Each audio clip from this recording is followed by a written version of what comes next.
12 বছর পরে আবারও ব্রাহ্মা ইলেকশন হচ্ছে, তো 12 বছর কেন হয়নি এটা একটু জানাবেন আমাদের উদ্দেশ্যে। আপনারা নিজেরাই জানেন যেটা ফ্যাসিস্ট এবং স্বৈরাচার সরকার দীর্ঘদিন ধরে দেশ পরিচালনা করছে। এই পরিচালনার সুযোগে কতিপয় লোক এই সংগঠনকে প্রবেশ করে রাজনৈতিক প্রভাব বিস্তার করে নির্বাচনকে স্থগিত করে রেখেছিল। তারা পর্যায়ক্রমে একজন সভাপতি তারপরে একজন সভাপতি এই বিনিময় প্রথা ছিল। পরবর্তীতে আমরা 24শে আগস্ট 5 তারিখে পরে আমরা গিয়ে নভেম্বরে আবেদন করি বাণিজ্য মন্ত্রণালয়ে। বাণিজ্য আবেদন করলে বাণিজ্য মন্ত্রণালয় অধিকতর শুনানির পর প্রশাসক নিয়োগ করেন। প্রশাসক নিয়োগের পরে একটি পক্ষ হাইকোর্টে রিট করে এই প্রশাসক নিয়োগের বিরুদ্ধে। পরবর্তীতে মহামান্য হাইকোর্ট 4টি শুনানির পরে বাণিজ্য মন্ত্রণালয়ের সিদ্ধান্তকে তারা বহাল রাখলো। পরবর্তীতে প্রশাসক নিয়োগ হওয়ার পরে আজকে এই নির্বাচন প্রক্রিয়াটা হচ্ছে আর কি। আচ্ছা, এত বছর কেন হলো না? আসলে কার দখলে ছিল, কি অনিয়ম হয়েছে, আপনাদের অভিযোগটা কি? এই যে এখন হচ্ছে, আমাদের অভিযোগ ছিল যে আগের যে নির্বাচন ছিল নির্বাচনগুলোতে কাউকে ব্যালট পেপার কিনতে দেওয়া হতো না। তারা 17 জন প্রার্থী 17টা ব্যালট পেপার ছাপাইতো, আর অন্য কারো কেনার সুযোগ ছিল না, গেলে তাদেরকে ধরে আটকাই রাখতো। এরকম অনেক ভুক্তভোগী আছে আমাদের এখানে, যাদের কাছ থেকে গেছে তাদেরকে নিয়ে যে মোবাইল টোবাইল কাড়িয়ে নিয়ে তাকে পাঠিয়ে দিচ্ছে বাসায়।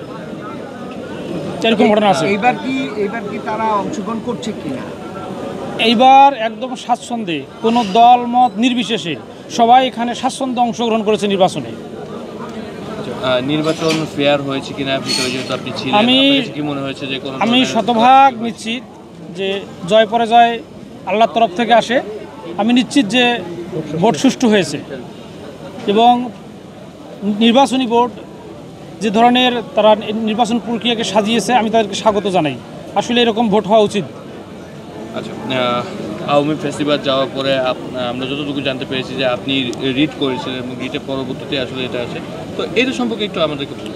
আচ্ছা, এটা হলো যে আমরা যখন আবেদন দিলাম নভেম্বর 2024-এ, আবেদন দেওয়ার পর আমাদের দরখাস্ত আমলে নিয়ে 2বার শুনানি হলো।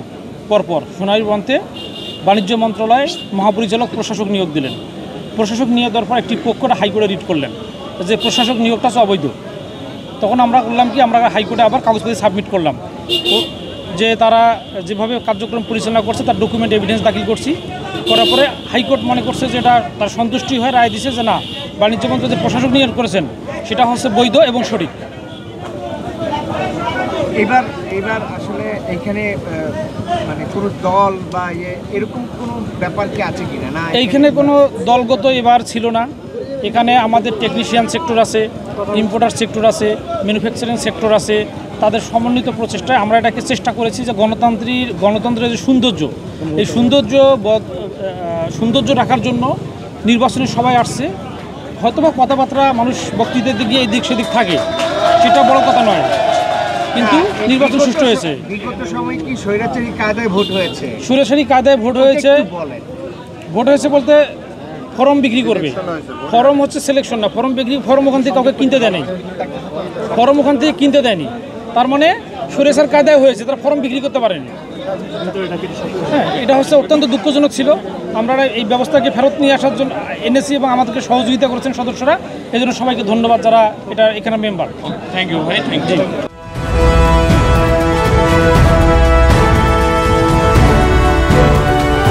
জনতা টিভি, জনগণের আয়না।